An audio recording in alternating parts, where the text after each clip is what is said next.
ನಕಲಿ ಹೋರಾಟಗಾರರು. ನಾರಾಯಣ್ ಗೌಡ್ರ ಜೊತೆ ಇದಾರಲ್ಲ ಧರ್ಮರಾಜ್ ಅಂತವ್ರು, ಅವ್ರ ತಮ್ಮಂದ್ರು. ನಾರಾಯಣ್ ಗೌಡ್ರು ಇರೋವರೆಗೂ ಮಾತ್ರ ಇವ್ರ ಬೆಲೆಗಳು ಸರ್. ಕರವೇ ಏನ್ ರಕ್ಷಣಾ ವೇದಿಕೆ ಇದೆ ಅಲ್ಲ, ನಾರಾಯಣ್ ಗೌಡ್ರ ಸಂಘಟನೆ, ಅವ್ರು ಇರೋವರೆಗೂ ಮಾತ್ರ ಬೆಲೆ.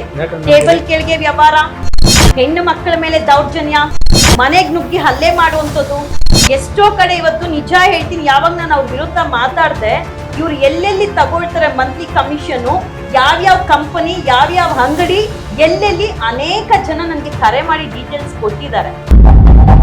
ನಮ್ಮ ನಾಡು ನುಡಿ ಭಾಷೆ ಅಂತ ಬಂದ್ರೆ ನಾನು ಯಾವತ್ತೂ ಹೇಳೋದು, ನಮ್ಮ ಕನ್ನಡಿಗರೇ ನಮ್ಗೆ ಮುಖ್ಯ, ನಮ್ಮ ಕರ್ನಾಟಕನೇ ನಮ್ಗೆ ಮುಖ್ಯ. ಆದ್ರೆ ಕೆಲ ಕನ್ನಡಿಗರು ನಾನು ಸಂಘಟನೆ ಇಟ್ಕೊಂಡಿದ್ದೀನಿ, ನಾನು ಹೋರಾಟಗಾರ ಅನ್ಕೊಂಡು ಶಾಲೂನ್ ಒಂದು ಹಾಕೊಂಡು ಆ ಐಡೆಂಟಿಟಿದಲ್ಲೇ ಮುಂದೆ ಬರ್ತಾ ಇದಾರೆ. ಅದ್ರಲ್ಲೂ ಕರವೇದಲ್ಲಿ ನಾನು ನಾರಾಯಣ್ ಗೌಡ್ರ ಬಗ್ಗೆ ಮಾತಾಡಲ್ಲ, ಬಿಕಾಸ್ ಇತ್ತೀಚೆಗೆ ನಾನು ಅವ್ರ ಬಗ್ಗೆ ಮಾತಾಡಿದ್ದೆ, ಅವ್ರು ನನಗೆ ಕ್ಲಾರಿಫಿಕೇಶನ್ ಕೊಟ್ಟಿದ್ದಾರೆ. ಅವ್ರ ಅವ್ರ ಸಂಘಟನೆದಲ್ಲಿ ಅಶ್ವಿನಿ ಗೌಡ, ಬಿಗ್ ಬಾಸ್ ಅಶ್ವಿನಿ ಗೌಡ ಬಗ್ಗೆ 60% ಹೊರಗಡೆ ಕನ್ನಡ ಬೇಕು ಅಂತೀರಾ, ಬಿಗ್ ಬಾಸ್ ಅಲ್ಲಿ ಹೋಗಿ 60% ಆಂಗ್ಲ ಭಾಷೆನೇ ಯೂಸ್ ಮಾಡ್ತೀರಾ, ನೀವ್ ಯಾವ ಹೋರಾಟಗಾರ್ತಿ, ಕನ್ನಡ ಹೋರಾಟಗಾರ್ತಿ ಅಂತ ಬೈದಿರ್ತೀನಿ. ಅದಕ್ಕೊಬ್ಬ ಅವನ ಕನ್ನಡ ಸಂಘಟನೆದಲ್ಲಿರುವಂತ ಪದ್ಮನಾಭ ನಗರ ಅಧ್ಯಕ್ಷ ನಿತೇಶ್ ಮನು ಅಂತ ಹೇಳಿ ನಮ್ಮನ್ ಫೋಟೋ ಹಾಕ್ಬಿಟ್ಟು ತುಂಬಾ ಕೆಟ್ಟದಾಗಿ ಟ್ರೋಲ್ ಮಾಡಿರ್ತಾರೆ. ಆಗ ನಾನು ತುಂಬಾ ಕೆಟ್ಟದಾಗಿ, ನಾರಾಯಣ್ ಗೌಡ್ರೆ ನಿಮ್ಮ ಸಂಘಟನೆದಲ್ಲಿ ಪುಡಿ ರೌಡಿಗಳನ್ನ ಸಾಕೊಂಡಿದ್ದೀರಾ ಅಂತ ಹೇಳಿ ಜೋರ್ ವಾಯ್ಸ್ ಮಾಡ್ದೋಗ, ಸೊ ಅವ್ರ ಸಂಘಟನೆ ಕಡೆಯಿಂದ ಕೆಲವರೆಲ್ಲ ಕಾಲ್ ಮಾಡಿರ್ತಾರೆ, ಮಾತಾಡ್ಬೇಕು ಅಣ್ಣ ಹತ್ರ ಮಾತಾಡಿ, ಇಲ್ಲ ಅಣ್ಣಂಗೂ ಇದು ಗೊತ್ತಿಲ್ಲ ಅಂತ ಹೇಳಿ ನಾನು ಮಾತಾಡಿರೋದಿಲ್ಲ. ಬಟ್ 1 ವೀಕ್ ಆದ್ಮೇಲೆ ಒಂದು ವಾಯ್ಸ್ ಮೆಸೇಜ್ ನನಗೆ ಹಾಕ್ತಾರೆ, ನೋಡಮ್ಮ ಇದಕ್ಕೂ ನನಗೆ ಸಂಬಂಧ ಇಲ್ಲ, ನಿನಗ್ ಯಾರಾದ್ರೂ ಒಂದು ಹೆಣ್ಣಿಗೆ ತೇಜು ಹೋದೆ ಅವಮಾನ ಮಾಡೋದ್ ತಪ್ಪು, ನಿನಗ್ ಯಾರಿಂದ ಆದ್ರೂ ಅವಮಾನ ತೇಜು ಹೋದೆ ಹಾಗಿದ್ರೆ ನೀನ್ ಕಾನೂನು ರೀತಿಯಲ್ಲಿ ಫೈಟ್ ಮಾಡು, ಅದಕ್ಕೆ ನಂದು ಏನೂ ಇಲ್ಲ, ಈ ವಿಚಾರ ನನಗ್ ಗೊತ್ತಿಲ್ಲ, ನಾನ್ ಮೊಬೈಲೇ ಯೂಸ್ ಮಾಡಲ್ಲ, ಯಾರಾದ್ರೂ ತಂದು ತೋರ್ಸಿದ್ರೆ ಮಾತ್ರ ನಾನ್ ನೋಡ್ತೀನಿ ಅಂತ ಕ್ಲಾರಿಟಿ ಕೊಟ್ಟಾಗ, ಒಬ್ಬ ವ್ಯಕ್ತಿ ಕ್ಲಾರಿಟಿ ಕೊಟ್ಟಿದಾರಂದ್ರೆ ನಾನು ಅಲ್ಲಿಗೆ ಗೌರವ ಕೊಟ್ಟು ಬಿಡೋದು ಅಂತ ಹೇಳಿ ನಾನು ಬಿಟ್ಟೆ. ಬಟ್ ನಾರಾಯಣ್ ಗೌಡ್ರ ಜೊತೆ ಇದಾರಲ್ಲ ಧರ್ಮರಾಜ್ ಅಂತವ್ರು, ಅವ್ರ ತಮ್ಮಂದ್ರು, ನಾರಾಯಣ್ ಗೌಡ್ರು ಇರೋವರೆಗೂ ಮಾತ್ರ ಇವ್ರ ಬೆಲೆಗಳು ಸರ್. ಕರವೇ ಏನ್ ರಕ್ಷಣಾ ವೇದಿಕೆ ಇದೆ ಅಲ್ಲ, ನಾರಾಯಣ್ ಗೌಡ್ರ ಸಂಘಟನೆ, ಅವ್ರು ಇರೋವರೆಗೂ ಮಾತ್ರ ಬೆಲೆ. ಟೇಬಲ್ ಕೆಳಗೆ ವ್ಯವಹಾರ, ಹೆಣ್ಣು ಮಕ್ಕಳ ಮೇಲೆ ದೌರ್ಜನ್ಯ, ಮನೆಗ್ ನುಗ್ಗಿ ಹಲ್ಲೆ ಮಾಡುವಂಥದ್ದು ಎಷ್ಟೋ ಕಡೆ. ಇವತ್ತು ನಿಜ ಹೇಳ್ತೀನಿ, ಯಾವಾಗ ನಾನು ಅವ್ರ ವಿರುದ್ಧ ಮಾತಾಡ್ದೆ, ಇವ್ರು ಎಲ್ಲೆಲ್ಲಿ ತಗೊಳ್ತಾರೆ ಮಂತ್ಲಿ ಕಮಿಷನ್, ಯಾವ್ಯಾವ ಕಂಪನಿ, ಯಾವ್ಯಾವ ಅಂಗಡಿ, ಎಲ್ಲೆಲ್ಲಿ ಅನೇಕ ಜನ ನನ್ಗೆ ಕರೆ ಮಾಡಿ ಡೀಟೇಲ್ಸ್ ಕೊಟ್ಟಿದ್ದಾರೆ.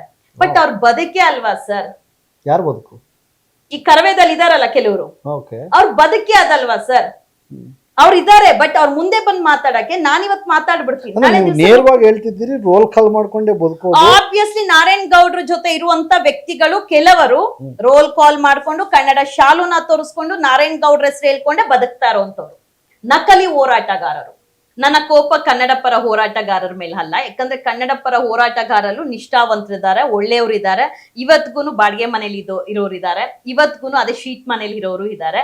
ಕೆಲವರು ಕನ್ನಡ ಕರ್ನಾಟಕ ನಾವು ನಾಡು ನುಡಿ ಪರ ಹೋರಾಟಗಾರರು ಅಂತ ಹೇಳ್ಕೊಂಡು ಒಳ್ಳೊಳ್ಳೆ ಫಾರ್ಚುನರು, ಒಳ್ಳೊಳ್ಳೆ ಬಿಲ್ಡಿಂಗ್ ಮಾಡ್ಕೊಂಡು ರೋಲ್ ಕಾಲ್ ಮಾಡುವಂತ ಹೋರಾಟಗಾರರು ಇದ್ದಾರೆ. ಅಂಡ್ ಕನ್ನಡ ವಿರೋಧಿ ನಾನಂತೂ ಅಲ್ಲ, ಯಾಕಂದ್ರೆ ನಮ್ಮ ನಾಡು ನುಡಿ ಭಾಷೆ ಸರ್, ಅದು ನನಗೆ ಗೌರವ, ಹೆಮ್ಮೆ. ಎಲ್ಲೇ ಹೋಗ್ಲಿ ನಾನು ಕನ್ನಡ ಮಾತಾಡ್ತೀನಿ. ಕೆಲವೊಂದು ಪದಗಳು ಕರೆಕ್ಟ್ ಆಗಿ ಬರ್ದಿರ ಇರ್ಬೋದು, ಎಲ್ಲಾನು ಪರ್ಫೆಕ್ಟ್ ಆಗಿ ಮಾತಾಡಕ್ ಆಗಲ್ಲ. ಬಟ್ ಹಾಗಂತ ನಾನು ಯಾವುದೇ ಕನ್ನಡ ಭಾಷೆ ವಿರುದ್ಧ ಅಲ್ಲ, ಅದು ನಮ್ಮ ಹೆಮ್ಮೆ ಅದು.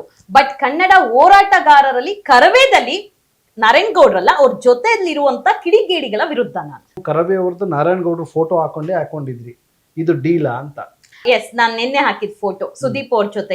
ಕ್ಯಾಪ್ಷನ್ ಏನ್ ಹಾಕಿದ್ರು ಗೊತ್ತಿಲ್ಲ, ಬಟ್ ಅದು ಇಟ್ ಇಂಡಿಕೇಟ್ಸ್ ನೀವು Kiccha Sudeep Bigg Boss related ಹಾಕ್ತೀನಿ ನಾನು, ಅದನ್ನ ಬಿಗ್ ಬಾಸ್ ರಿಲೇಟೆಡ್ ಹಾಕಿರ್ತೀನಿ, ಹೇಳ್ಬಿಡ್ತೀನಿ ಅದನ್ನ ಏನ್ ಹಾಕಿರ್ತೀನಿ ಅಂತ ಹೇಳಿ.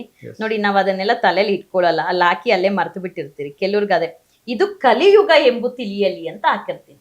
ಅವ್ರ ಫೋಟೋ ಹಾಕಿ ಇದು ಕಲಿಯುಗ ಎಂಬುದು ತಿಳಿಯಲಿ. ಕಾರಣ ಸತ್ಯ ಮಾತ್ರ ಗೆಲ್ಲುತ್ತೆ, ಸುಳ್ಳು ಮಣ್ಣಲ್ಲಿ ಮಣ್ಣು ಆಗ್ಲೇಬೇಕು. ನಮ್ಮ ವಿಜಯವಾಹಿನಿ ನ್ಯೂಸ್ ಚಾನೆಲ್ನಲ್ಲಿ ಪ್ರಮೋಷನ್, ಜಾಹೀರಾತು, ಅಡ್ವರ್ಟೈಸ್ಮೆಂಟ್ ನೀಡಲು ಸಂಪರ್ಕಿಸಿ 9535808456.